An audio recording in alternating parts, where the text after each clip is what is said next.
Hey, welcome back. I'm Lucas, and this is the Two Car Garage, and here we are with another update. Last week I had showed you that I finished up the front clip on Curt's bug here, and that well, that's done, and I haven't done anything up front. After I got my mess cleaned up, I had mentioned I am just tired of doing. I'm just tired of doing all this metal work and rust repair, so we're gonna shelve that for now. I did look at all the footage that was collected from doing the front valence, and well, let me tell you, it kind of sucks. I think that's going to be a tough video for me to put together and make it coherent. So it could be a while before that one actually comes out. We'll see. We'll see how it goes.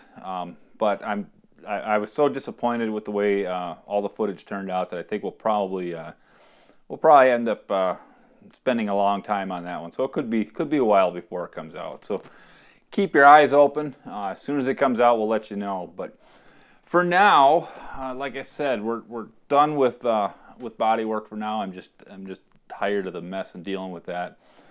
And I've decided to go ahead and move on into the inside of the car and get some of our interior customizations done.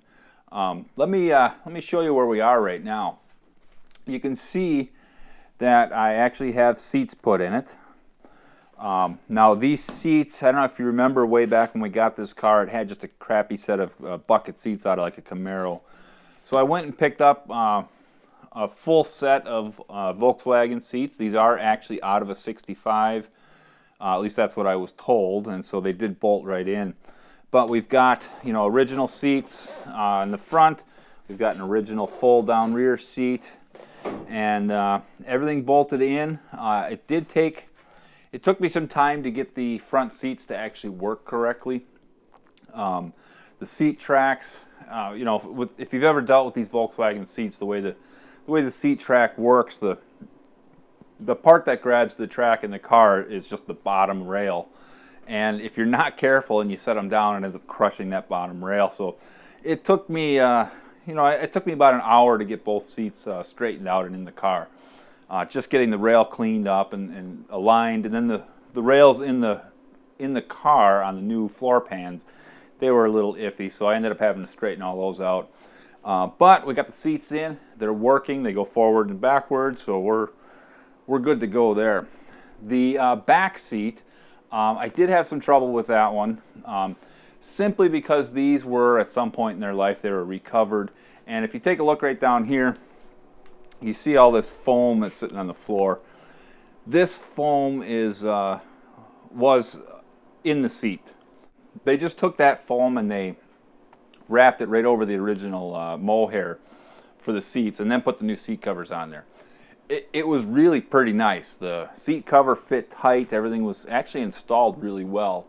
The issue was, even though it's only a ½ inch thick, it was so thick you couldn't get the seat bottom in real easy. And worse, and I still have the problem, if you notice, if I fold the back seat down, it doesn't want to go down. It's actually getting caught up. Now, maybe those of you that are more familiar with the Volkswagen back seat than I am can tell me if that's just the way it is. I know that there's supposed to be a strap and a hook that hooks to the bottom of the metal rail in the front, and I don't have that on this seat. So I'll do some more digging and I'll get that figured out before we actually get the new upholstery. But at least the seat is in, and really the reason is we're going to start putting together our sound system, and I need to put a rear shelf behind the back seat. I looked at buying some of the aftermarket ones that are available, and really I just wasn't happy with the shapes and the styles that they had. So I talked it over with Curt, and we kind of figured out the style we want, and I'm just going to make it myself. It shouldn't be a big deal. We'll just use some MDF, probably some 3/4 inch MDF board, and get it custom fit the way I want it. That way I can put the speakers where I want it. I'll have room to mount the amplifier and then the subwoofer. In fact, I got a package in from Amazon today. We'll open that up here in a minute. I'm pretty sure that's going to be my powered subwoofer, and that's going to go in the back. And so with everything being just me being finicky, I guess, I wanted things the way I want it. So we'll make our own package tray because, you know, we're making everything else custom. Might as well make that custom. Something else I've been starting to work on here. You'll notice my box of electrical supplies here. We do need to go through and start getting all this stuff mounted. I am changing some things up. I am not using an original Volkswagen wiper switch. I got actually I got one from Painless Wiring.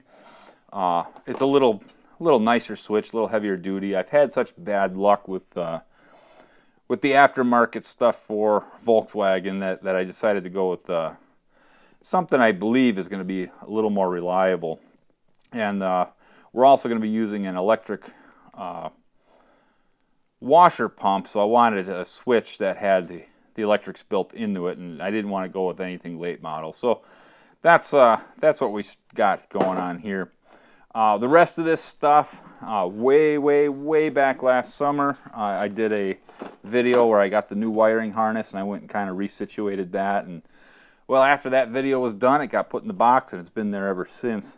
But we want to get that installed and get everything routed. And then the rest of this is just, you know, I needed a bunch of different colored runs of wire, so we got that. And then we've got items like our we got to figure out where the fuse panel is going to go. This here is actually a relay box because I'm going to be running most of the heavier electronics off a relay, so I got to find a home for that. And then all of the aftermarket stuff like the power windows and the LED halos we're going to be running. There's all kinds of little electrical boxes that run that stuff, which I think is, yeah, right down in here. Like this is for the power windows and the power door locks. I need to find homes for all this stuff. So really, what we want to try to do here is get all this stuff figured out now, because I've got, you know, I got 10 pounds of potatoes to put in a 5-pound sack. So I want to get all this stuff sorted and figured out now, so I don't have any surprises after we get paint on the car. But that's what's going on there. Over on this bench, you'll see I have a couple of speedometers here. Now this is the original speedometer out of Curt's Bug, and this has an issue. I haven't taken it apart yet, so I'm not sure what it is. But most of the time that Curt owned this car, he actually had the speedometer disconnected. There's something, I have a feeling the worm gear inside is stripped out, because it would start to whine and the speedometer would stop working. So this speedometer realistically is kind of no good for us. Again, I'll pull it apart and take a look at it, but we'll probably end up not using this guy. What I have over here, now I've already disassembled this one. This is a much later model, a 70s model, like out of a Super Beetle or something like that. It is a 100-mile-an-hour speedometer, and this one had the fuel gauge that was actually integrated into the speedometer dial. So this would have been behind there. And I talked to Curt. I wanted to see if he was okay with using this one, and he's not crazy about the way this guy looks, which I don't blame him. It's kind of, you know, when you've got something that's, you know, awfully cool like that, you know, you go and you look at this guy here and it's just kind of, it's kind of plain Jane. But I think I have something figured out. There's a reason I took all this stuff apart. You'll notice here, this is actually a dial, a face dial off of another speedometer that I had laying around. And I've got all these pieces, and I've got some plans, and I'm just going to leave it there. I'm not going to spoil the surprise on this one just yet. I have something in mind that if it works the way I think it's going to work, it's going to be really cool. If it doesn't work the way I think it works, well, I'll show you the failure, and then we'll figure something else out. But stay tuned for that, because I think what's going on in my head is going to be pretty trick. So we'll see what happens there. Beyond that, really, the car has just been, like I said, I cleaned everything up, I pushed it off to the side, and most of my time has been spent kind of figuring out what it is I'm trying to do with the electronics, with the dashboard. Pretty soon I have to dig out all the air ride controls so I can start figuring out where that's going to go. Again, I have some ideas, but I need to get it cleared with Curt to make sure that that's what he wants. He's the one who's going to have to live with it. So we'll see on that, and hopefully by the end of this weekend I'll kind of have that part sorted. But realistically, it's starting to feel like we're getting somewhere. We spent so much time doing all this body work and metal work that I really was just kind of felt like I was spinning my wheels. But now I feel like things are starting to happen, and hopefully in the next couple of weeks we'll have all this extra stuff figured out. We'll know what's going where and how we're going to do it, and then we'll be able to kick it in the gear and kind of get the car all buttoned up. But let me open up the stuff we just got from Amazon, and let me show you what we're dealing with there. This here is yeah, these are I'm running low on my conditioning discs, so I ordered another set of these conditioning discs here, and I'll throw a link in the description. But these are great for metal prep. It's nice that it comes with an adapter. I don't need one, but in case I break the other one I've got it. So that's all that is. Nothing fancy there. This guy here, yeah. This one here is actually a set of body plugs, a whole bunch of different diameters. I had mentioned a couple weeks ago that it might fit the new front beam, that I drilled a couple holes to have access to the shock bolts, and so I needed some body plugs. That's all this is. You'll see all the different diameters that come in this kit, and it turned out, for the most part, as inexpensive as this entire kit is, I could get a whole set of them for a couple bucks, and it was only slightly more than getting just the diameter I wanted. So I just went ahead and ordered a whole set, and I'm sure if I can't use everything on this car, someday I'll have a use for some of these odd size guys. Now, in this box here, given the size and the weight, I'm pretty sure this is going to be our subwoofer.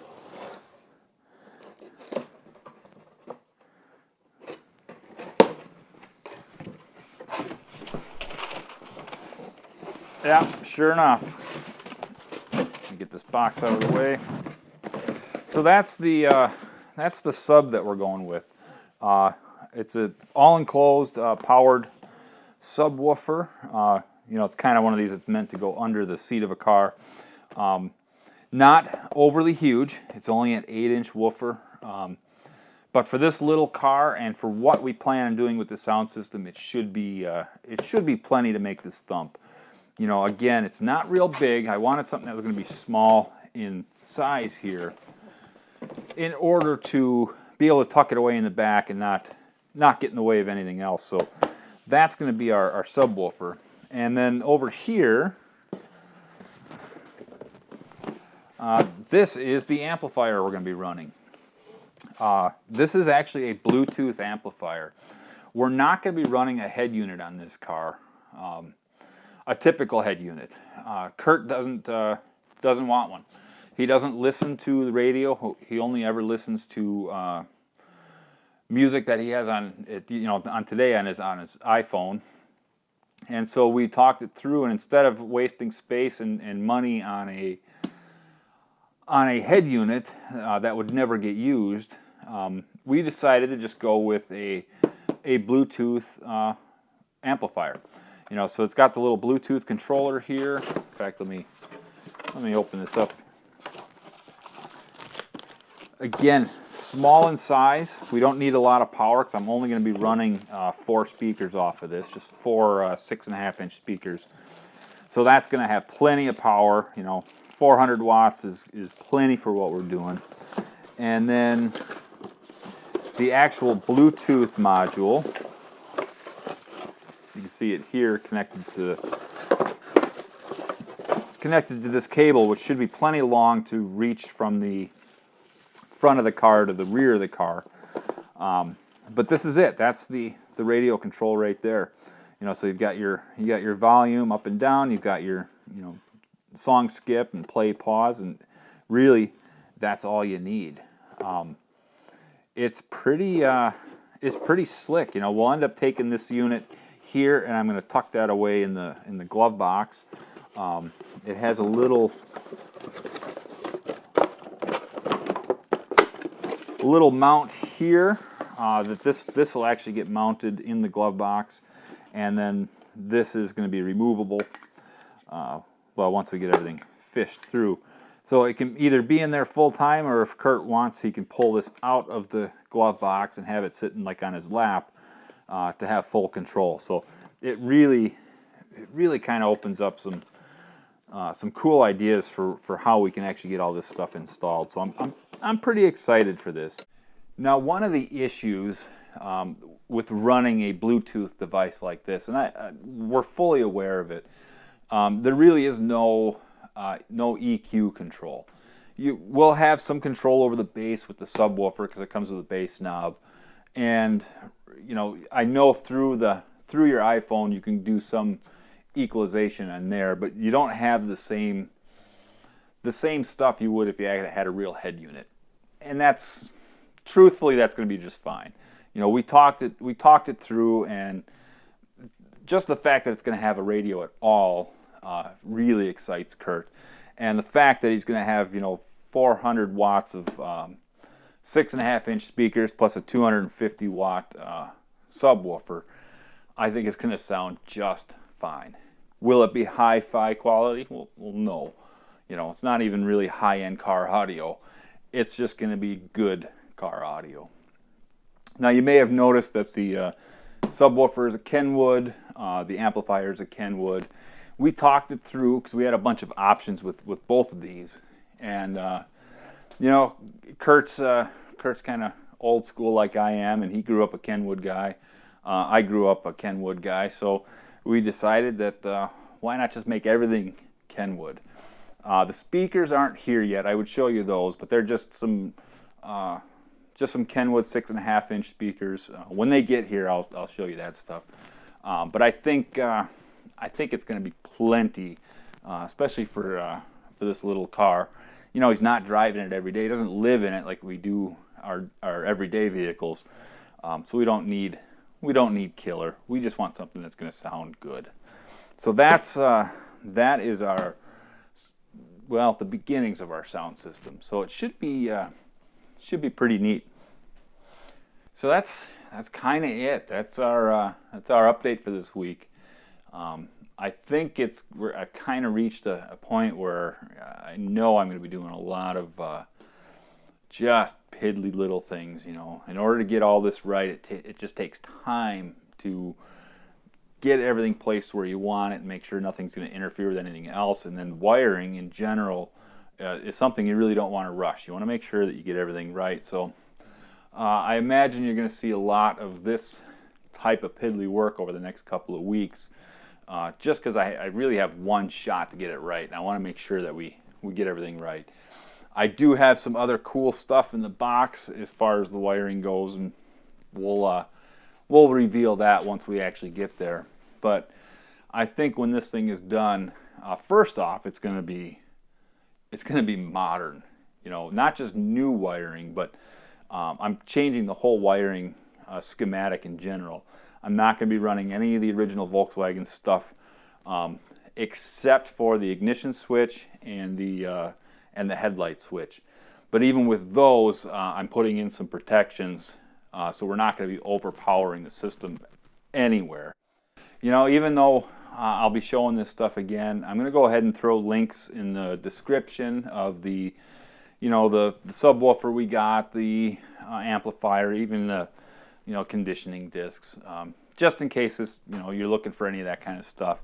I'll throw links for some of this other stuff that I showed as well, just so you kind of have a heads up, you know, in case you're interested or you've been looking for that stuff anyway. But for now, you know, like I said, it's more of this and more of that, and I'm hoping again in a couple of weeks we'll have a real strong foundation here that we can really then just blast apart and get it all straightened out, get it in primer, and hopefully by this summer have some paint on it.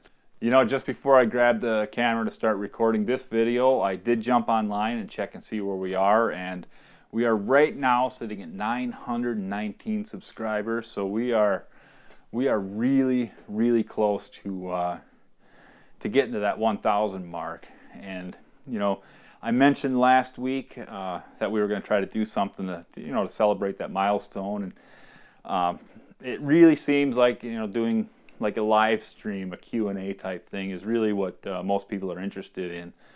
There wasn't a lot of comments, so I'm just gonna go with what was there. But I think we're probably still another week or two away from actually getting to the 1,000 mark. If you all could share this and get people to subscribe, we'll hit that sooner, and then we'll go ahead and we'll do a live stream Q&A. You know, really we'll just kind of hang out for an hour or so and just chit chat. But you know, we're getting there. It's getting real close.